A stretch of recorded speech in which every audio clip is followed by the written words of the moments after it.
Happiness of the Atman, soul, is real happiness. Earlier we have seen that happiness is derived from full concentration of the mind in any person, object or affair. Generally, wife and children are the objects which demand the utmost attention of an individual and he is said to love them most. Suppose a person's wife or child is involved in a fire accident and is seen to be burning inch by inch in the very presence. Does he dare to jump into the devastating fire to save his darling? No, not generally, unless he is of an extraordinary type. On the other hand, he weeps over the calamity that he has befallen him. Others also hesitate to jump into the fire to save the burning person. Why? What is the reason? Everybody is afraid of his own death. Nobody would be willing to sacrifice his life for the sake of others. They love their own self more than any other thing or body. It is therefore an indisputable fact that everybody loves his own self or Atman to the exclusion of anything else, be it his wife or child or property. If the mind is concentrated fully in that Atman or self, which is so very dear to every individual, it gets eternal bliss. Chittanandanabhava Swarupam Gnatavananda Rupavastiti Reva Sukham.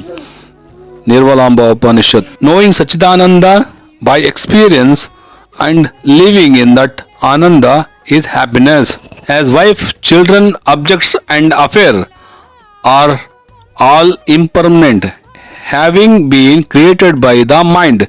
Any love deposited in them causes misery and sorrow.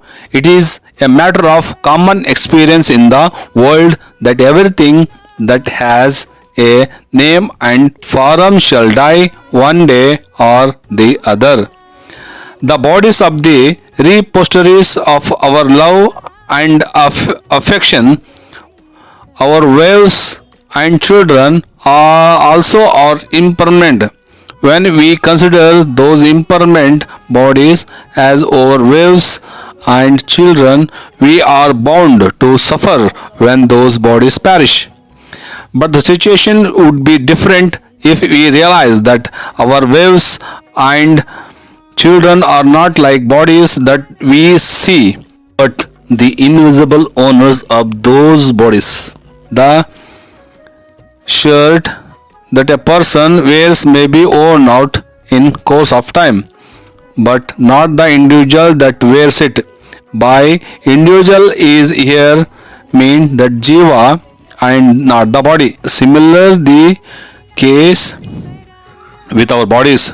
The jiva, individual life, wears the shirt called body and functions in the world. The eternal soul, Atman, is therefore distinctly different from the impermanent mortal bodies. Even if the body dies, the soul does not die. It is birthless, deathless. It is permanent, eternal and blissful, and it shines forever, also supreme.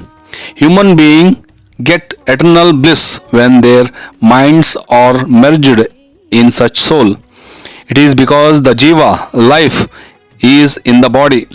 There is the name and shape for the body.